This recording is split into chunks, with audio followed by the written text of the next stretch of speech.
Live-ish. Are we sitting close enough together? We get closer. Let's be cozy. Yeah. So, Facebook Live, meaning we want to interact with the globe. We're here at Amara, a nonprofit foster care agency in Seattle, but we, through this mechanism, will be able to chat with anyone that wants to enjoy this conversation with us, ask questions, make comments. And this is a big discussion. It's a weighty one, and it's can be fraught with misconceptions, you know, how we talk about the topic of Black families and foster care.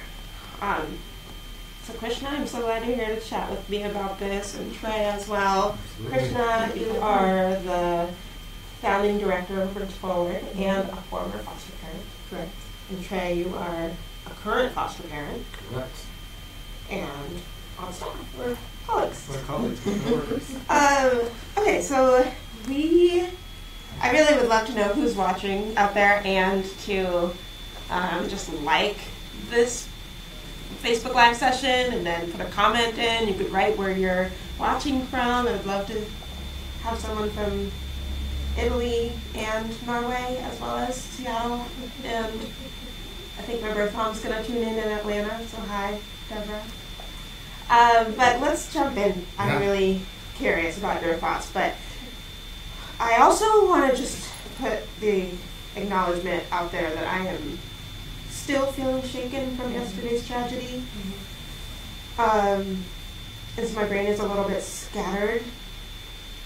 And more specifically, I've noticed people linking the shooter's mental health issues and the fact that he was an adoptee. And so that has been kind of buzzing around, and anyways, I just want to acknowledge that, but move forward too, in the sense that we are talking about important things, and there's so much going on in the world that we could get stagnated by, you know, and so it's powerful for us to be here together and have this discussion.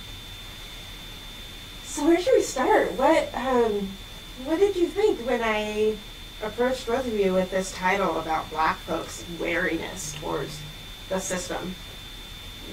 How did that sit with you? Did you? Well, I'm curious why the title and what was the reason for that, the wariness and the statement that you made.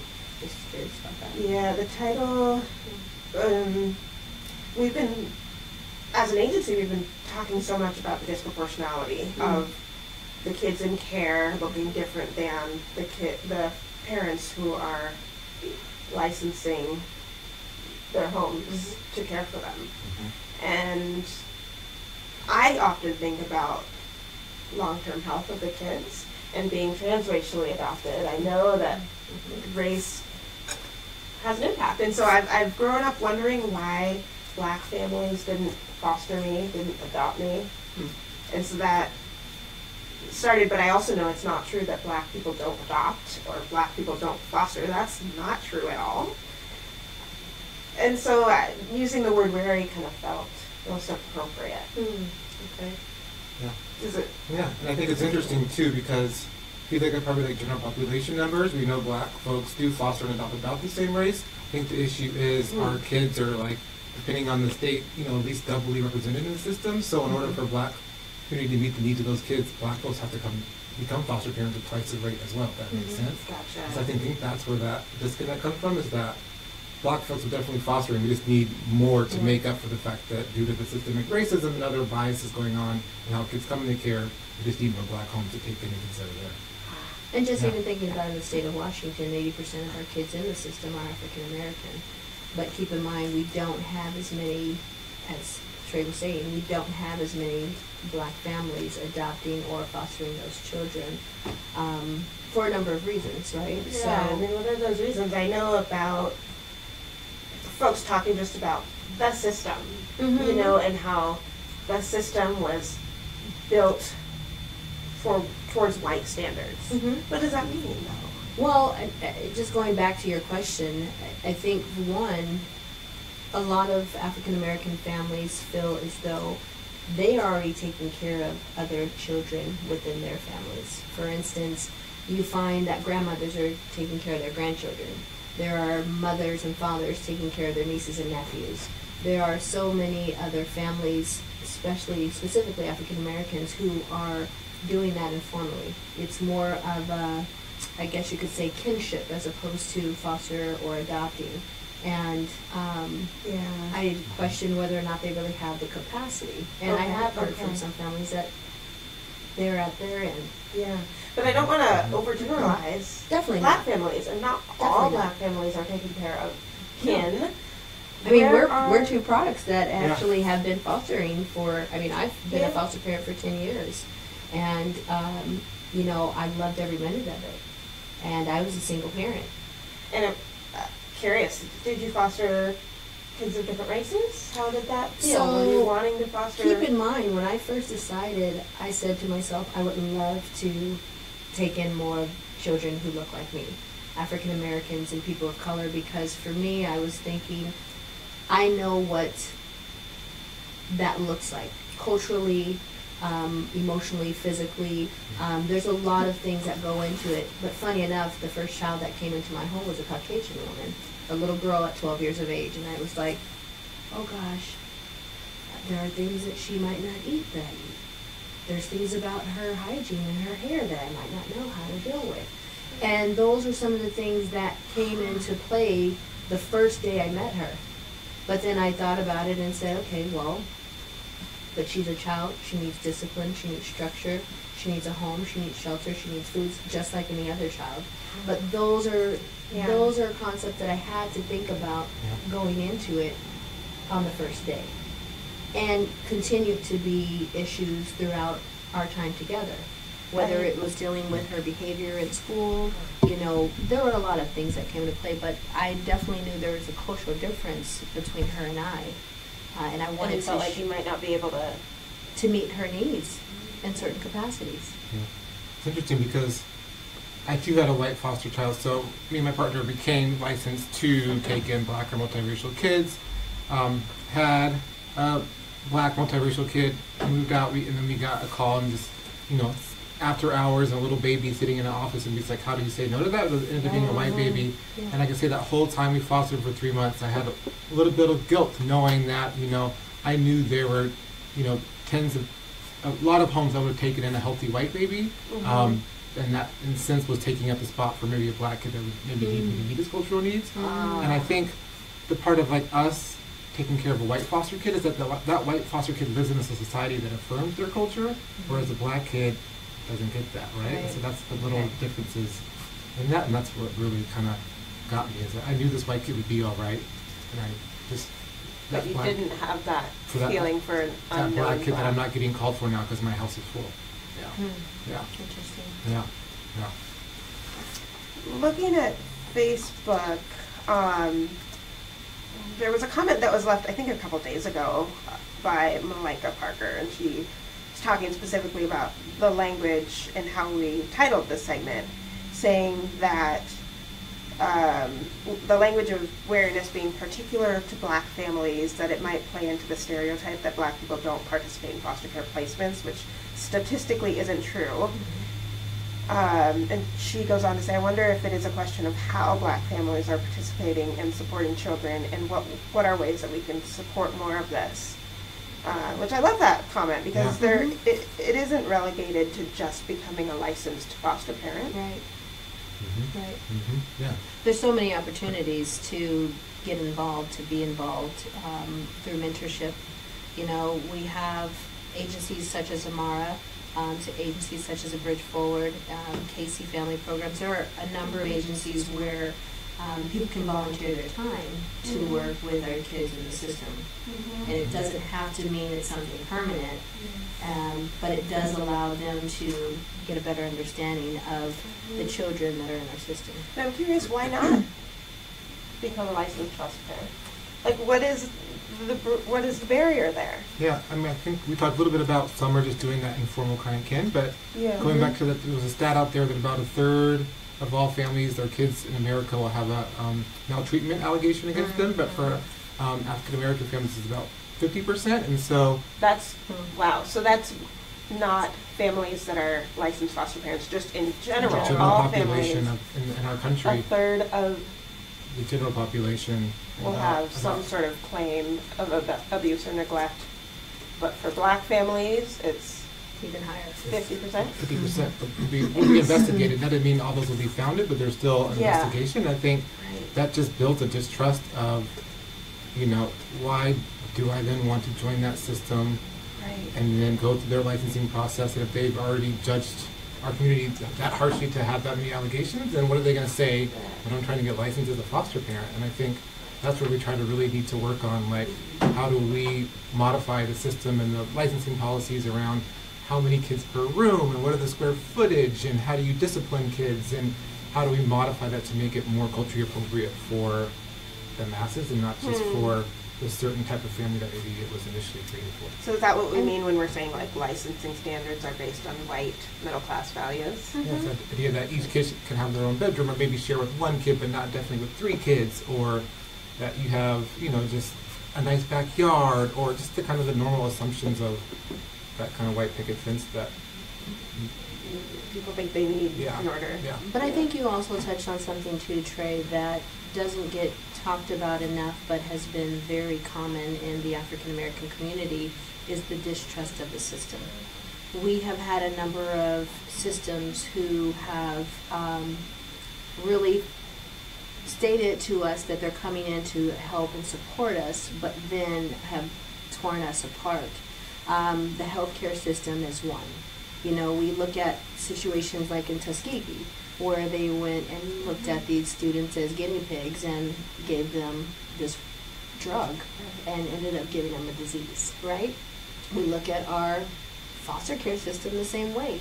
We decided to bring in individuals who have no idea what's going on with the family, a stranger, to then identify, well, there seems to be a problem. I'm going to take it upon myself to pull you away from your... To fragment our And black families. Exactly. Yeah. I mean, every system that has been built in our country has had some, has demoralized our culture and our people in some way, some manner. And rebuilding that trust takes time, but there are a number of families that still will never be able to trust the system. And I've heard that. And that's the hard, yeah. And how do you break through that, right? And How do you? Well, Yeah. part of it, I am leaning more and more towards understanding that, like, working at an agency, a foster care agency, means that I am part of the system. That we are the system, rather than assuming that the system means the state. Like, we have a role. And what could that look like? I'm looking at a comment from I mean, we Mikkel. play a role as foster parents, right? I mean, because we are also saying to ourselves that where you were didn't work out, so I'm here to help kind of save you. And that is really not, I think, the motive, but we are also here to support that child, but we can be classified as part of the problem as well. Just with that savior Just with that mentality. savior mentality. How does the savior mentality play when it's a black foster parent with a black child? It seems like that combination is more likely to accept that this child has a family and that we are fostering so that this child can be reunified with their parents. Like, I feel like, and maybe this isn't true, but I feel like that's the mentality more so than when white folks are fostering kids of color and that savior mentality comes and they're like, we're going to help this child, but aren't able to think about the kid's family. And I can speak personally, like my little guy, like I said, he's multiracial black, but mostly African American, 75% African American, and we have a really good relationship with his paternal side of the family, not dad, unfortunately, but like the grandma and the aunts on that side of the family. And I guarantee if I was white, that we would not have clicked as easily with his birth family, and or we would have had more judgments about his like birth family. Like we went to like the 4th of July barbecue, and there's just cultural things that we do that other folks don't do. And if we were a white family, we probably would have been a lot more turned off for like what's going on here. I'm just like, hey, we kicking it, right? And so you just slide into that culture, into that family dynamic, and just conform that bond. And I think they trusted us a lot sooner too. I mean, I can see that. Yeah. Wow. Yeah. One comment, Mikkel Rosier, I don't know how to say her name, says that the new home study requirements are creating even more barriers. Well, what are those new requirements? Yeah, it's hard. I don't know if she's in our state, but each state probably has their own. Yeah. It makes me think about some of the things you were talking about earlier, like maybe just around square footage, amount needing per kid, the documents required to submit for a home study. I think about that as well, as I remember like one of the events we had a few months ago, a black woman said, as a black person, why would I give the state my personal documents and information? That distrust of the system was evident there. So I don't know. I wonder, maybe Nicole can expand, like what exactly. That would be great. Yeah, tell us more, like what are the requirements that you're hearing about where you are, so we can talk about that. Going back to just the whole reunification piece too, when I first decided to go into fostering children, I have always thought the idea is to really reunify them with their mothers or fathers or biological family members. And that hasn't always been talked about, but I honestly find that that should be the solution. I think when we talk about fostering, it seems to be so much more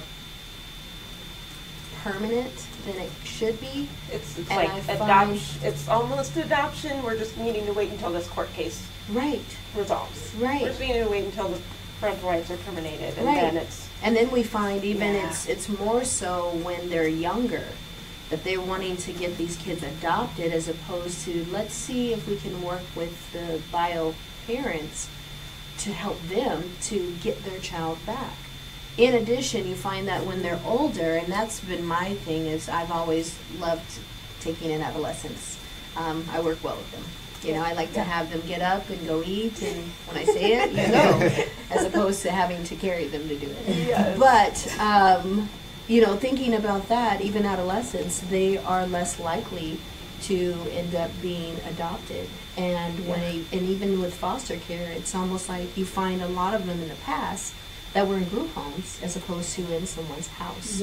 And I just want us to really think about that more critically, to say, why aren't we talking more about reunifying children with their families? I think we're starting to, but I mean, the fact that we don't have enough foster parents makes it, I think it makes it difficult for caseworkers to fully divulge, unfortunately, the goal of foster care being reunifying. It'd be less costly to focus in on the bio parents than to focus on putting that kid in the system. Just saying. I hear it. I'm just saying. And I think we have a shortage of foster homes, and so obviously you have to pass the background clearances to be certified, but we need anyone and everyone, and so it's like, even if your end goal is adoption and we know you probably aren't going to do the best to support reunification, we need you. So we're still going to take you, and so we're maybe not going to push back on your wanting to adopt from day one belief, but we need you. And so like maybe we're not.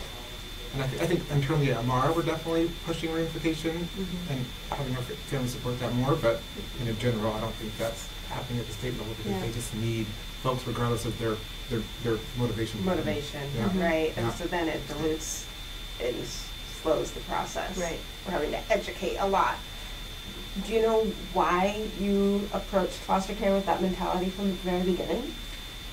Because I always felt as though I'm never going to be their mother. I'm never going to know exactly everything that child needs, because I didn't raise them from the beginning until where they are now.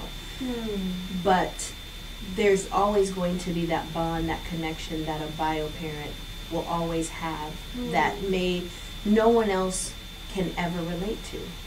Regardless if that child was pulled when they were a newborn or younger, there's something about that connection that a foster parent or an adoptive parent will never be able to connect with that child. It's interesting saying that. I mean, that is like years of education, I think, for white families. And I know I'm being really broad and over generalizing right now, but getting to that point, I wonder if there's a cultural piece. And we've talked about Black folks informally adopting or accepting their niece or cousin and grandma raising, like there's all different variations of family within Black culture. Yes. You talked about, just being really open to the guy that's in your home right now and his extended family going to barbecues. But with white families, it's often, middle class white families is often just such a nuclear structure. Mom, dad, 3 kids in our house. Right. And so saying what you just said, like you went in knowing you're never going to be their mother, is I rarely hear that from white prospective foster parents. And I think that culture plays in there. And it does. I know it does, but I also know, and you're right, it goes back to the way I was raised. With my mother and father being both African American from down home Mississippi, growing up in the 40s, raised me here, born and raised in Seattle. There was always this discussion and this knowledge around family is first. Understand what we as a people have gone through. Understand the oppression that we still endure. Understand the cultural differences that you will see in society when you go out of this door every day of your life. Understand the broken systems that we have, and that you will play a role in that system at some point in your life. But you will always be racially profiled because you are walking out of this door as an African American female. Yeah. And I don't know if I ever had that conversation with my Caucasian foster child. I'm just saying. And I did with my African American foster children. Yeah, and I hear that, about policing. A lot of Black families are like, it's not a matter of if we have the conversation, it's when we're going to have it. Yeah. With white families raising Black kids, it's like, when should I? Right. Are they too young? Right. Can they handle hearing this? So that kind of speaks a little bit. And it was interesting, when I was 7 years old, I'll never forget this, and I still remember it to this day, my mother told me, never think that we can't go back to slavery. And I was like, who says that? At 7. This woman told me this at 7. And I was baffled, and I didn't really understand, but I was thinking to myself, my mother is still hurt behind what she dealt with in Mississippi in the 50s and 60s. But today, I understand what she meant. And that's profound. Yes.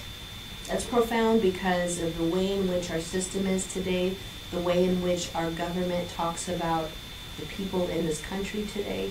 There are so many things that I never understood or grasped about we as a Black people dealing with racism and discrimination, but it now has come full circle. And I like bringing that back to fostering. I can just see how this rolls off your tongue. It's not that it's not hard. Right.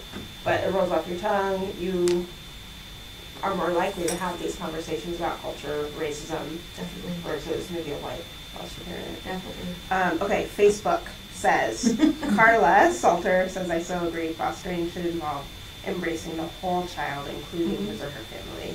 Yeah, and that's just, it's a mindset and a worldview that we're just trying to break through right now. Right. There have been some really interesting articles about linking poverty and neglect of kids. And those articles have often talked about Black families, and one New York Times article, it was something about, the title was something like, live in a poor neighborhood, like probably can't keep your kids. Can't remember exactly. We'll link to it. But Yeah. what do you think about just like the use of poverty as a reason to separate families? Oh, it's so difficult. Because I struggle with that every day. Like, I think, one, we need a society where we put the funding and the resources up front to help those families before the kid needs to be put in foster care. But that's number one issue. What can we do? Instead of paying me, my monthly stipend, let's pay the birth family that, so then we can lift that family out of poverty and they can come into foster care. Because it's in poverty, the neglect does not have to do with the parents' love of the child. Lack of parents' affection, love, or ability to parent. Parents love their Lack of food, lack of stable housing, which is all due to money, finances. So it's a struggle. But then, but since that's not the system we live in currently, and while you can still advocate for that, it's like the kids are still coming in, and it's like, man, then how do you? And that's why I think at least, it's a vicious cycle. And that's, So there are some things you're doing right now, like at Amara, to address this, to address the system, to address the distrust that folks feel. What are you up to? Just having quarterly events to get folks who identify just as Black or African American together to talk about fostering and different aspects of foster care and kind of address their comments, concerns. And I totally get the distrust of the system. And I tell families, like, the biggest way we can affect the system is if we all became foster parents in math, the system would have to react to how we want to foster. Because they would need us, right? Yes, it's about the child. So if we have people who say they want to care for our kiddos, who are staying the night in hotels because there's not enough families, then we're gonna change the home study requirements. We're gonna and I think and it takes like a certain, like, as an adult to say, man, I'm gonna put myself through some more racism or whatever it is, but it's like that kid's already stuck in the system. So it's like you're doing it at least for the good cause of this kid that like is stuck in the system that needs you. And it's a hard sell, but it's like that's kind of how I see it until we can have this great system that's not based on what it currently is. So, kind of touching back on the whole classism and poverty issue, and just trying to get clarity from you, Trey, what conversations are you having with individuals about bringing awareness to that? Like, is there any change, or do you see that there's conversations that individuals are having to say maybe we should look at changing the way in which we pull kids from our system, maybe changing the structure of what's required to look at in a family home before they decide to say you need to be put in the system? I'm just curious if anyone's having those conversations and if you are noticing that maybe there is cause for concern to make those changes or policy. And like we are having this conversation, and I hope that CPS workers are listening to the conversation. I think there's not a whole. I know the state has like their disproportionality advisory committee that advises this at a state level around policies they can do to help reduce that. Are those advisors Black foster parents? Are they Black folks who've been in foster care? Are they youth who've aged out? I don't know the makeup. I'm hoping it's mostly people of color from a variety of the different populations or services that work with fostering. And then, I know King County had it for a bit, and I know theirs isn't going. A lot of my work is really just focused internally around what can we do with Amara. Maybe we need to hire more social workers that look. If we want to get a more diverse group of foster families, we need to hire more diverse social workers. And I've heard that. Have that cultural fit while they're working with Amara. Have you seen any tangible examples of how it's been detrimental not having a more diverse staff? I know some feedback we got for some of our current foster families of color was around microaggressions being said in large trainings with all of our foster families, so mostly the white families and families of color, and our staff not addressing it or not really acknowledging it in the room. Not noticing it, not understanding perhaps that it's happening. And now we're having a training around after everyone that teaches the training to hopefully, so we're trying to address it, I think, internally as best we can to make our agency more welcoming to more families of color. That's our small part. Everyone needs to play their role. I just wonder about how if there is a Black family interested in learning and wanting to feel comfortable here, that I'm sure, even though our caseworkers are highly skilled, competent really well-meaning folks, just the fact that they're white, that they may not understand some pieces inherently might be sending people away. Yeah, and I think part of it, I think we did our switch of a homesteading model that's more, I think, evidence-based helps a little bit because it takes out some subjectivity to it, so it's not that social workers' beliefs or bias around how they're assessing you. They're using, like, researchers said this is what makes a good foster parent or adoptive parent. I think helps a little bit. I mean, honestly, knowing that research is probably based on a very middle-class population, but at least I think it at least takes away that personal bias of the social worker. But yeah, I think we're trying to do our best to get our social work I'm training. so excited because I see the comment from my birth mom, and she says, I know that adoption has nothing to do with loving a child. Adoption will always run deep for a birth parent. And I'm like looking at that, having lots of feelings because I know that my birth mom also is oppressed. You know, that she, as a Black woman who didn't know where I was for my whole life, and then me finding her, like, she doesn't have a lot of space to really share the true feelings of sadness, of the questions that I had, like where were the families that were a little closer to her? Why was I shipped across the country? I stayed in foster care for a year while they looked for a Black family to no avail. You know, so I think about my birth mom here, I think about other birth parents and like how difficult it is to advocate your desires if the stigma is so strong against you in terms of being poor, all of these different factors, you know. I mean, it's interesting that there are times where even when I was in the room with some of the foster parents, which, interesting enough, I was the only African-American foster parent surrounded by a room of Caucasian white women and men. It's not that interesting. Well, I mean, keep in mind though, this is me new to the system and new to fostering. Surprising? It was, because I was under the impression there were at least more families of color, not just African American, but families of color really that would be in the room. So do you think general perception is that families of all different races foster? Yes. But I was oblivious to that because this system was foreign to me.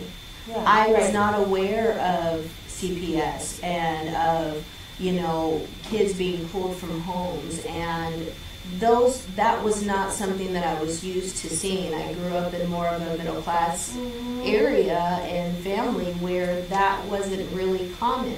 We had a lot of kinship where my grandmother was taking in her great nieces and nephews, and my dad was taking in my uncles and aunts and their families, but it wasn't something that I was familiar with. And so when I started to be more aware and understand the system, I noticed there was a lot of judgment that foster parents and adoptive parents would make on the bio parents. Yes. And that was disheartening and unsettling for me. Because birth parents, in your experience, were primarily people of color? Well, just because they were primarily people of color, but no one cared to know their story or understand why that child had been placed in the system. When we hear the terms best interest of the child, child-centric, I think we're leading people on to do just that. To be like, I really care about this kid, right? And I see that they're hurting, so I'm going to do everything I can to help them. So maybe it's a reframe of our language. Exactly, and keep in mind when we talk about the whole child, that bio encompasses that child. Yeah, of course. And that's what we see. That seems to get lost in that language. That is interesting, and when it gets lost like that, then there's a lot of confusion. I hear families saying things like, I've been giving them 3 square meals a day and all of these things, but they don't want it or it's not working. And it's like, well, we have to think about what is normal for the kiddo, and what is normal has been scrapping for food, scrounging because the family didn't have a home. Then now, like, a bowl of cereal with like a spoon, that's going to be like too foreign. And maybe if we had a better understanding or listened to the stories of the parents, that wouldn't be quite such a big challenge. And maybe we wouldn't have as many kids in the system if we actually listened to the stories of the families We and gotta tried amplify to those support stories. and advocate for those parents. Okay, Amara Odin. Hi, Amara. Amara Odin is so great. She wrote that's fascinating about the different cultural understanding of what is family, the nuclear versus the more diffused understanding of family. Mm-hmm. Yeah, I think we can't ignore that piece. I had a thought come to mind. Let's see if I can get it. Oh, I was thinking about, this is kind of a far stretch, but linking just implicit biases. You know, we see them with all the, police shootings of black people, just the fear we have of black men and how that is manifesting now through our own implicit bias. And I wonder, with that understanding, what are we doing? Police reform is happening. Hopefully, we're not going to go into that. Baby steps. But what about reform with CPS in terms of our implicit biases? I know that, you had shared earlier this hypothetical story about what you have to do if there's an incident in the home. Yeah. So it was a family that And ended I up, will link this from that. yeah, I mean, there's a family that ended up getting licensed, African American family. One of their concerns throughout the process was they had a couple of biological kids in the home, and that, if they had a toddler foster kid who did toddler things and bumped his head on a coffee table, whatever it is, then by policy they report that to the state, and generally the state's just like, oh, that's normal, okay, thanks for letting us know.